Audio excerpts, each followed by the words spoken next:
రమాదేవి బొడ్డెమ్మని గుణపంతో పగలగొడుతూ ఉంటే వెంటనే చంద్రిక అడ్డుపట్టుకొని చెయ్యి తీస్తావా లేదా అని అరుస్తూ ఉండటంతో రమాదేవి షాకింగ్గా నన్నే అరుస్తావా, నాకే అడ్డుపడతావా, నీకు బ్రతకాలని లేదా అని నిలదీస్తూ ఉంటుంది. అయినా కూడా చంద్రిక ఏ మాత్రం తగ్గకుండా చూడమ్మా, నేను చెప్తున్నది మన మంచి కోసమే, ఇది మన సౌభాగ్యానికి సంబంధించింది కాబట్టి మీరు ఇలా చెయ్యకండి అని మళ్ళీ వార్నింగ్ ఇచ్చి బతింలాడుతూ ఉంటుంది. అయినా కూడా రమాదేవి అస్సలు వినకుండా చంద్రిక చెంప పగలగొట్టి బొడ్డమ్మని పగలగొడుతూ ఉంటే ఈసారి హర్ష అడ్డుపడతాడు. చూడు రమా, నేను చెప్పిన మాట నువ్వు వినకపోతే ఇంకెప్పుడు జీవితంలో నేను నీతో మాట్లాడను, నీ ముఖం కూడా చూడను అని హర్ష వార్నింగ్ ఇవ్వటంతో రమాదేవి సైలెంట్ అయిపోతుంది. చూడు రమాదేవి, ఎలాగూ బొడ్డమ్మని నిమజ్జనం చేస్తారు కదా, అప్పుడు చూసుకుందాంలే అని జగదీష్ చెప్తాడు. అవును సరే అలాగేనని రమాదేవి లోపలికి వెళ్తుంది. తర్వాత చామంతి ప్రేమ్తో స్టూడెంట్స్ అందరి ఫీజు కట్టాలంటే ఇప్పుడు ఫెస్టివల్ జరిపిద్దానని నేను ప్రిన్సిపల్ గారి దగ్గర పర్మిషన్ తీసుకున్నాను. మన కాలేజీలో చాలామంది రిచ్ స్టూడెంట్స్ చదువుతున్నారు.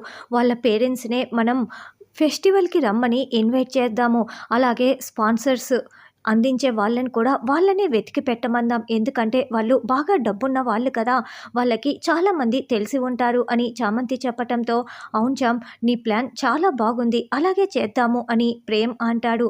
అయితే నాకు ఆ స్టూడెంట్స్ తల్లిదండ్రుల ఫోన్ నెంబర్లు కావాలి అని చామంతి అడగటంతో నేను వాటిని నీకు ఇస్తాను కదా అని ప్రేమ్ చెప్తాడు.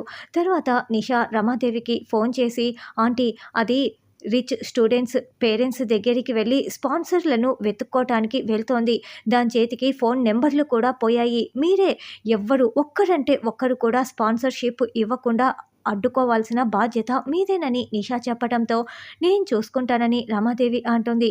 అలా చామంతి ఒక అతని దగ్గరికి వెళ్ళి మొత్తం వివరంగా వివరించి సార్, స్పాన్సర్షిప్ ఎవరైనా ఇస్తారేమో, మీరే వెతికి పెట్టాలి అని చెప్తూ ఉంటే ఇలాంటి వాటికి నేను ముందుంటానమ్మా చామంతి అని అతను సంతోషంగా మాట్లాడుతూ ఉంటాడు.